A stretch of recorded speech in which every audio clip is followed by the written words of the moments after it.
เมยสงค่ะเมื่อได้เป็นวันที่30เหลืองธันวาคมที่7ปี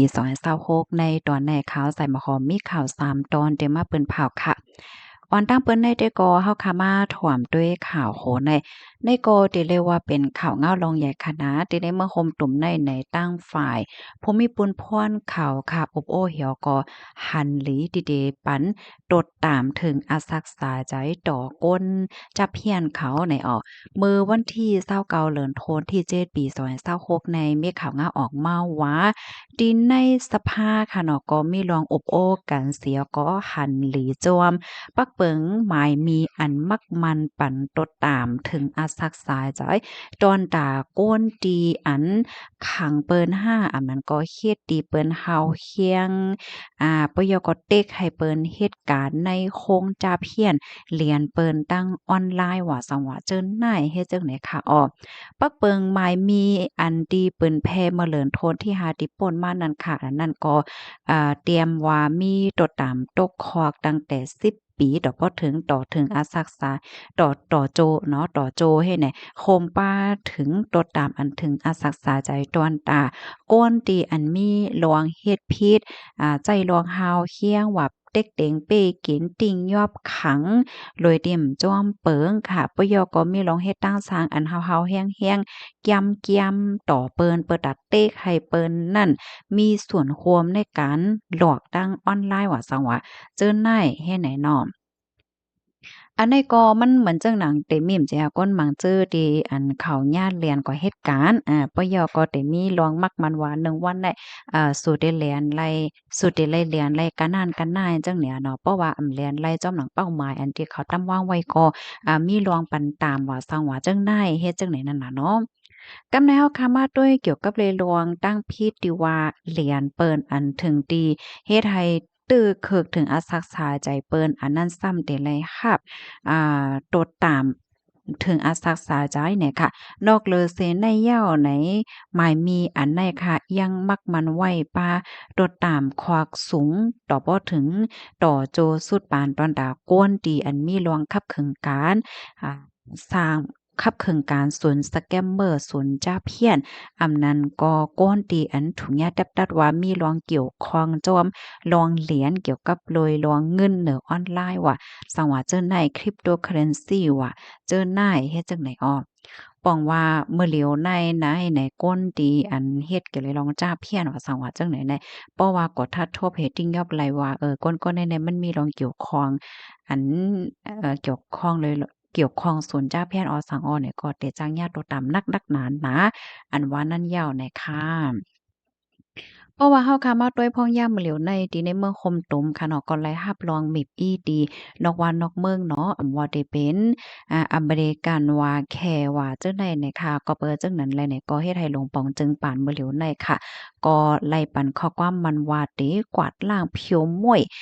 จุมจะเพียนในเนี่ยอ้อ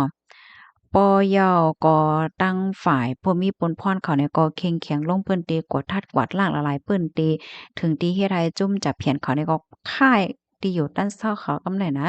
ค่ายที่เหตุการณ์เขาเหี่ยวก็อยู่ต่างที่ต่างๆแต่อันเฮ็ดจังไหนค่ะข้อมูลตอนนี้ก็ค่ะไล่เพิ่งอิงออกมาที่ห้องการข่าว CH7 ต่างไว้เนี่ยค่ะแล้วก็สื่อข่าวหลายๆห้องการก็ออกไว้ค่ะนะอันนี้ก็แต่เรียกว่าเป็นรองใหญ่ค่ะเนาะก้นที่อัน เกี่ยวข้องจ้อมจ้าเพี้ยนว่าสังว่าจั่งไหนแลเสริมในก็ได้ก็ตดตามนักหนาๆยาวว่าจั่งไหนคะลูกดีข่าวเงาโหนในเสแลกำในเฮาค่ะมาถ่อมด้วยข่าวเงาเที่ยงตอนหนึ่งค่ะอันในก็ได้มีเจ้าหน้าที่ปลิกค่ะเนาะเปิ้นนี่ก็มีลวงปลอมเป็นมนต์เจ้าค่ะเฮ็ดอาสังเป็นมนต์เจ้าเหี่ยวก็ปักตาด้วยก้นเลนการต่อการร้องเฮ็ดจั่งไหนคะว่าได้นะ เมื่อวันที่29เดือนธันวาคม7ปี2026ในมีข่าวง่าวออกมาว่ามีปลีกข้อหนึ่งเนาะก็เฮ็ดอาสั่งปลอมเป็นมนต์เจ้าค่ะ3วัน3คืนปักตาไปด้วยก้นเลนการต่อการร้องเลนปางต่อปางร้องตีในปางหมาสาจังนี้เนี่ยค่ะนะเผอว่าฮู้ว่าก็ในเลนเต้เนี่ยก็เพิ่นก็เก็บไว้สร้างเป็นหลักฐานมันเนี่ยค่ะข้าวยามสืบมาเนี่ยก็มีรองปักตาโดยก้นตีอัน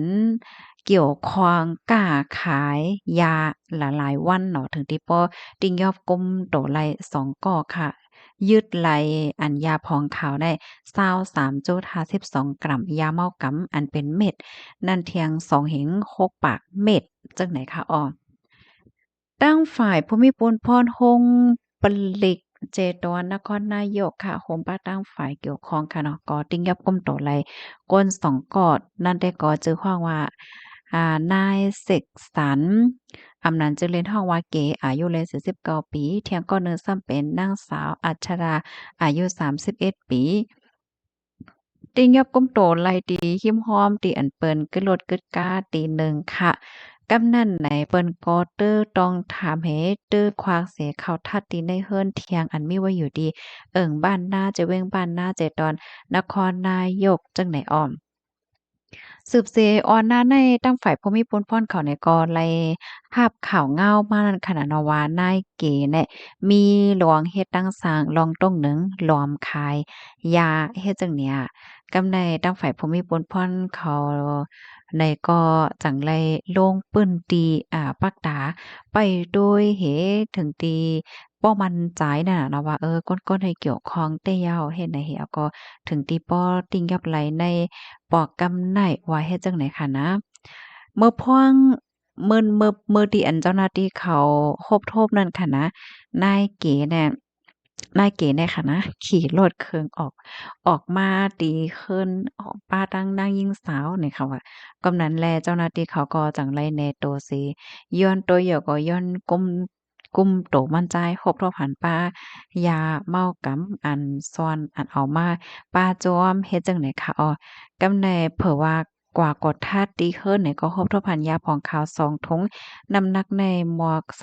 23.52กรัมยาเมากำ2.6ปาก37เม็ดและเงินเทียง11,000เฮงวาดว่าเฮ็ดจังไหนคะอ้อค่ะข้อมูลอันใดค่ะเฮาเนี่ยก็ไล่ปรีมาที่ห้องการข่าวช่องเจต่างวัยเนี่ยค่ะพี่น้องค่ะถ่อมข่าวเงาโหนยาวหันเทินจึงหือพองเนาะอันใดก็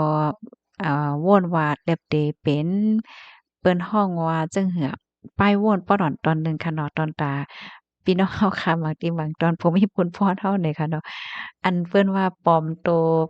โตเฮ็ดอสังหังก็มันก็เหมือนนั้นแต่อันวางที่แม่นเต็มว่าเนาะค่ะอันนี้ก็เป็นปลีกค่ะเนาะก็ปลอมตัวเฮ็ดหมุนเจ้าเนี่ยค่ะอันนางเฮ็ดด้วยก้นเล่นพายจังใดอะเนาะค่ะ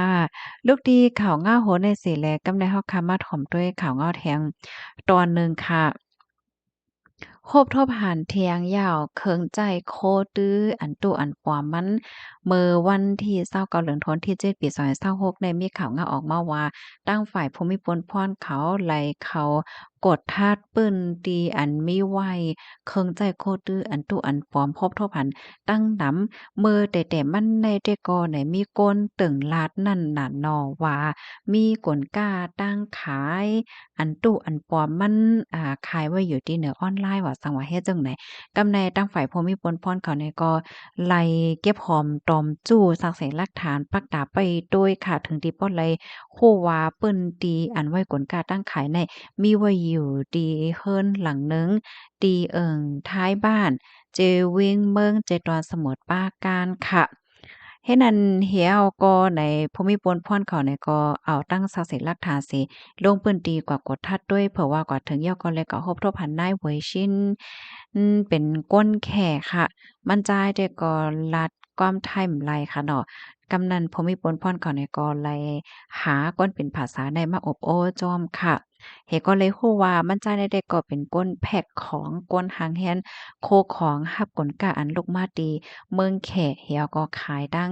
ออนไลน์จึงนั้นก้อยเนี่ยค่ะว่าครบถ้วนพันกลกาตั้งขายแน่70มิลค่ะโคมตั้งหมดเนี่ยก็18,000เฮง4ปาก78อันค่ะอ้อ ปะเยาก็ฮบทบหันป้ากล่องเติกกลกาตั้งขายอันห้างเฮียนเตส่งกับปันก้นซื้อมันไหนอ้อเลยต้องเลยถามเฮผู้ใจายก็น้อยเด็กก็ลาดว่าไลเป็นเจ้าของมันนั่นขนาดนอก้อยเป็นผู้หับการเป็นก้นเฮ็ดการห้างเฮียนโคกของว่าจังหวัดซึ่งนั้นก็นานกุ้ยเฮ็ดไหนเนาะเป็นก้นเฮ็ดการเป็นก้นรับจ้างกุ้ยเฮ็ดจั่งเนี้ย ข้อมูลตอนนี้ก็คาลิเบรตมาที่ห้องการข่าว CH7 ต่างไว้ค่ะพอมาถมด้วยข่าวโหเนี่ยก็เป็นอันลีตกใจค่ะเนาะเปิ้นว่าอันโคของเนี่ยนะมันเต็มีหลายๆเมลมันเต็มีเขาห้องว่าอันเฮดแลดค่ะเนาะคิมเฮดแลดห้ายาสีเขียวหาคิมต้านนาหาอะไรจังไหนแหน่อันใดมันก็จังเป็นเพเนาะจังเตอผิวเนื้อผิวหนังจังเตอเขียวไหลจังใดเฮ็ดไหนอ้อ นานาบ่เหลียวป้อเฮาได้ซื้อโคของตั้งออนไลน์ในหลีฟ้างันเต๊ะๆค่ะนะเพราะว่าเฮาคัดซื้อเนี่ยอันตุอันปลอมเอ๊ะเหลือเสียว่าเสียเงินเหี่ยวหน้าตาเฮาก็ก๋อยป้าเที่ยงให้แหน่เนาะยินจมูกก็ที่แฮบถอมปันแห้งค่ะย้อนให้อยู่เลยกินหวานในรถเพกันค่ะอ้อเมยส่งค่ะ